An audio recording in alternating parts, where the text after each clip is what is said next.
Hi everyone, how are you doing? I hope you're doing good. Riz Moshera here. Welcome back to my YouTube channel. Thank you guys for subscribing. Thank you for viewing my previous videos, and thank you for the likes and comments. I appreciate kindly. If you've not subscribed, consider subscribing. And for the new subscribers, karibuni sana. So, as I said before, I'll be sharing my story, and I wish to give part one of what happened in my life that led to separation, or should I call it divorce? I don't know. But by the end of me explaining or me taking you through my journey, I know that you will understand why I don't know what to call it. But anyway, I thank God. So my journey started some time back, um, where I was dating. I was in a stable relationship, so to call it, some time back. But then it happened that I had issues with the in-laws. And then after those issues, I got to a point where I was engaged for more than 2 years, and I felt like this is not how I would like things to be. And I ended up, because of my personal reasons, leaving the relationship. That's a story for another day. So after I left, I kind of felt I needed to settle. I don't know. And I would say that's the biggest mistake that I did, because I felt like now that that was gone and I had used quite a number of years on it, I wouldn't like to do maybe dating for more time, for a long time. I don't know, that was my feeling though. So immediately after quitting that relationship, I I just continued with my normal life for some time. And because there was this business that I had started sometimes back also, I was going on Sundays to check on the progress. And so this one particular Sunday, I go to work, I do my, my calculations and everything, my reports. And then like the lady who was working for me back then was like, okay, why don't we just stroll around and something, we get to know of this place, because she was also new to that town. So we decided, fine, let's do this. And we went ahead and started just walking around the town. And then she happened to note a car that was following us for quite some for quite some time. And she was like, I think this person, or the person with this vehicle, is following us. And I was like, I just snubbed the idea, because after all, we had no business with anyone there in town. So she happened now to go excuse herself to go and talk to a friend of hers for a few minutes, as I proceeded with my journey, because I wanted to go to the bus stop so that I can board a mat, and then I go back home. So now this guy gets an opportunity to come and talk to me. So he's like, hi, I have seen you for some time here. What do you do? And I was like, I'm a social person. So I was there explaining what I do. I deal with phones and accessories and electronics. So I was like, yeah, we have a shop at this point. And so he was like, okay, I wouldn't mind promoting you guys. I was like, wow, that's a good idea. So he was like, do you have this screen card? And then I was like, let me see the phone. He had an iPhone. And so I told him, no, not at the moment, but by Monday, because now it was on a Sunday. Now the following day, I was like, tomorrow we can have it, because I knew I would get it from somewhere. And he was like, okay, so why don't we exchange contacts so that you will bring it for me? I was like, fine, that's a business opportunity. And that's how he ended up getting my number, and I ended up having his number. And so he left, and I left too. But before I left now the town, he went and then came back. So he was there coming to tell me that, would you mind if we talk for for some minutes? And I was like, no, it's getting late. he was like, okay, fine, I know, I understand, but I can as well drop you. I was hesitant because this is a stranger. How can just somebody offer, taking you home, where else you've just met for the first time? So I just ignored that and told him, no, I'm okay, I'll be fine. But then now, after going, I got home, he called. Maybe, okay, I took that for being a gentleman anyway. So he followed up whether I had got home safe, and I confirmed to him that I was okay. So that was it for that day. So now, the following day, personally, I was not to go back to that town. So he called asking me about now the screen guard and everything.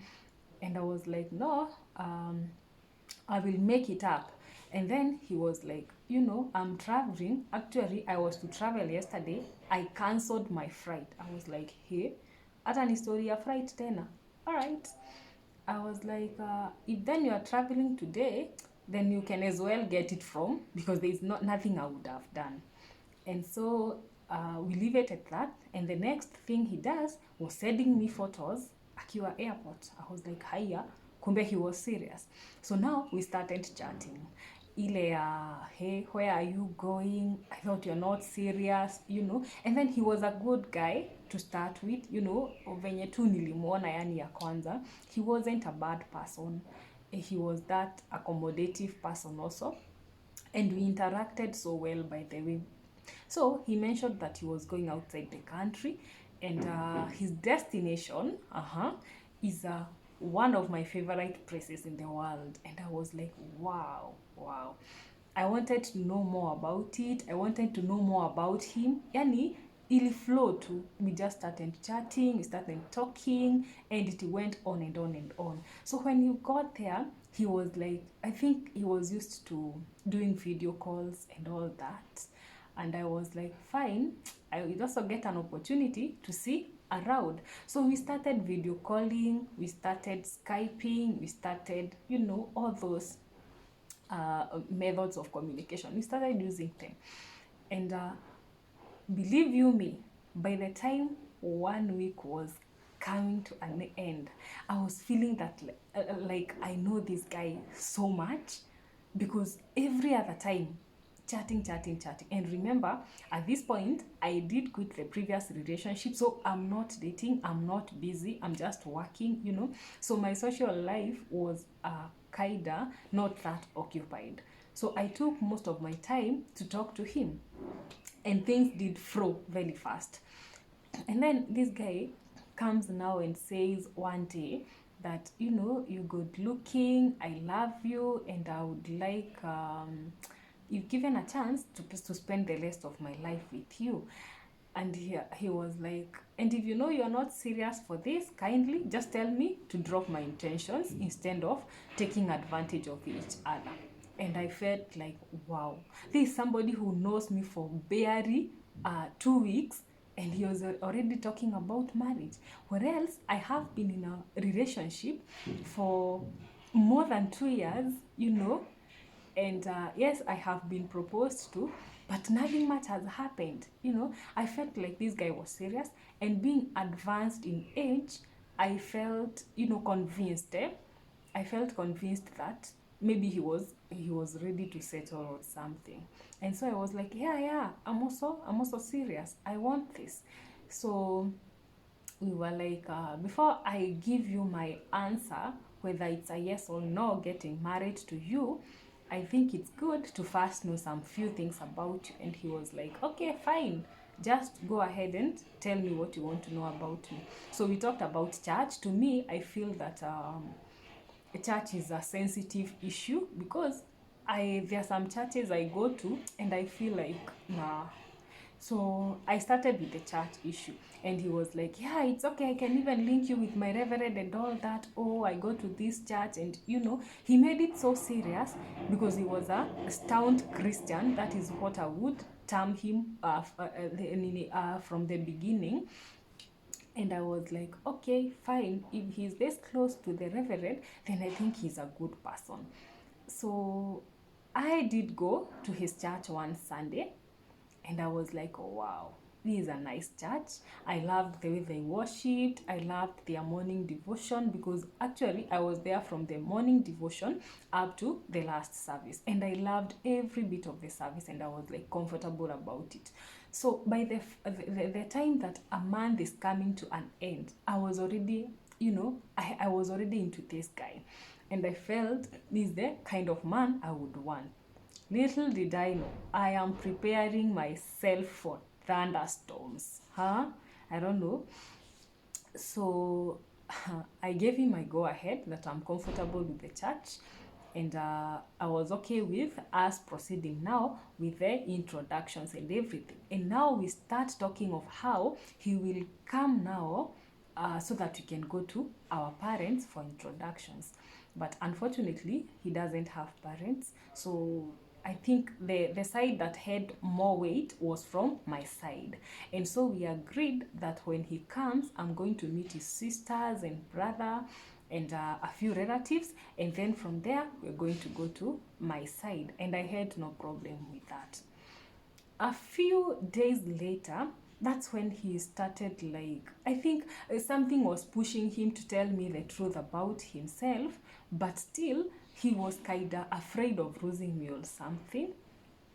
Because how we just connected was easy. It was just easy, like hakuna kustruggle ama ile eti play hard to get. It never happened. So it was, here is this guy, he wants to marry. Here is Liz, she wants to get married, and that's it. So he mentioned something to me that I came to regret later why I had settled for that, because he told me that he was in a previous relationship that never worked, which now turned out later to be a marriage, and they got a baby, and then the mother left immediately after. They parted ways immediately the baby was born, and in the process of making things right, after a few years, they got another kid. And I was like, okay, I think I already love this guy. If they are not in communication, they are not in touch, they are not, together, I think I can give him a chance. Life has kinda taught him some lessons. That's the biggest mistake I made, because I assumed, having gone through issues in my life and him having gone through issues in life, we are going to make a solid, decision that is going to better our lives. But that was wrong. And that one brings me to a point of conclusion that if you are a good person, don't assume that everybody else is good. If you are a kind person, don't assume that every other person is kind. Some other people outside here might be wanting to take advantage of you, So hiyo issue ya kukua eti alikuwa na watoto already, I felt that it's good nikuje niongee na reverend wake. And so I did. And vile tulipatana, we talked, and he told me it is true, but personally, wakiwa na the bishop, they have gone to that lady. Now the lady has confirmed that they have nothing to do with each other, and she doesn't want to ever get back to him again. Fine, I'm not going to talk about that since it's not involving me so much. So now, here I come, I make a decision of settling with this person, regardless of his future, his past, because the future isn't determined by your past anyway. You can be, you could have gone through some bad times, or you could have done bad things in the past, but you decide to change. Yeah. So I was hoping that this person changes for the best, but it happened that he changed now for the worst. So I talk now to the reverend, and we conclude issues, and he's like set to now come so that we can go to my home. So we went now on he came, actually, let me start there. He took his flight and came, but unfortunately, after landing, corona had just started. Yeah. and there were just a few cases, and it was being taken on serious notes. So when he arrived, that's when they were quarantined for the first time. That was the start of the quarantine. So he stayed in quarantine for more than 20 days, because I remember um, on the 14th day, that's when a case was reported from their group, and so it was said they have now to start again from day one. And he ended up staying in quarantine for quite some time. So I got worried. Again, we would talk every other time. My job was flexible, so every other time you'd get me chatting, video calling, and everything. But finally, he managed to come. And after coming, we planned in a week's time that on Saturday, that coming Saturday now, would be going to my home. So I just called my parents, I told them this and this. And being the firstborn, my mom and dad were so happy. My sisters, the same. They were so happy that finally I'm getting married. I have somebody who, respects me and honors me to give that, to make me a wife in the right way. That is what we called it. And so, after now we planned on going home, it happened that we went home on that Saturday. And they were received well as guests, by the way. My granny was there, my grandpa, and a few relatives, my parents. They were all there and they were happy. So after that, now this is where drama starts. The following day, we had been told that since he's a church elder, I would call him a church elder, that we would be going to church so that officially we can be being given the permission to staying together, because according to them, according to their faith, they don't allow people to just date eti chini ya maji. So who am I to refuse? See, I'm serious. Okay, so we went ahead. Now this comes shock. This shocked me, because on arrival I see him removing rings. I had not even seen them, in the company of the brother-in-law, and I'm there asking, what's the meaning of this? And he also doesn't have any idea. So we end up getting to church, and to my shock, it's a wedding. It is a wedding. I'm like, how? My mom is not there. My sisters are not there. My dad is not there. No friend, no relative.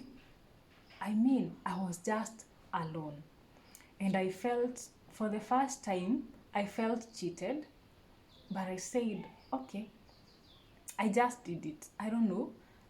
I wish I don't know which word I can use to explain what I feel, because it is a frustration. It frustrated me at the end of the day.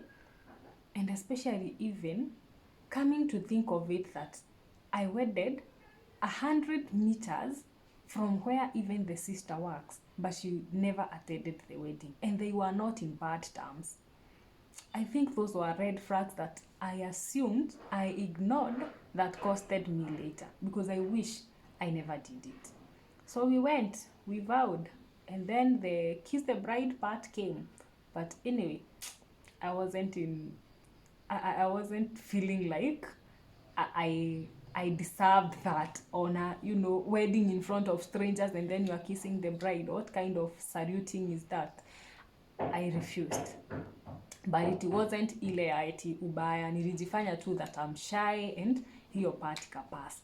And from there, we were declared husband and wife. And so from there now, we started living together. But now, much is to come, much is to happen, So we'll stay for some time, for some months, and the flights are not happening, because now there's corona, there's shutdown and everything. So he stays here for quite some time. He starts hustling here. And to start with, I wouldn't say it was that smooth, but it wasn't bad. Comparing to what now I came to go through later, I would say that the first few months were okay. But now, what made me feel like things were not right is after churches were opened, he told me that you're going to church that Sunday. So me, I'm prepared, and I was the one driving actually. So I drive towards the church that tulifanyia the vows, because that is what maybe I would describe the church to be. Ananiambia hatuendi huko. I'm like, where are we going? Ati hebu tuende hivi. And the guy introduces me to another church.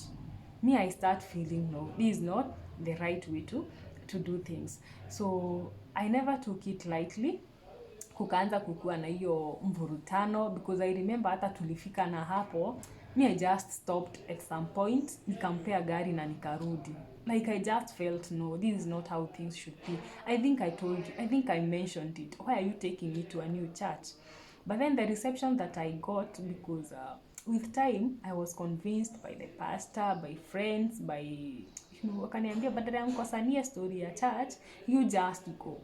And I was like, it's okay. To start with, ni kama tu nilikuwa naenda just for the sake of going. But I must admit, people of that church received me so well. They showed me love and everything. And it started becoming, I started accepting it.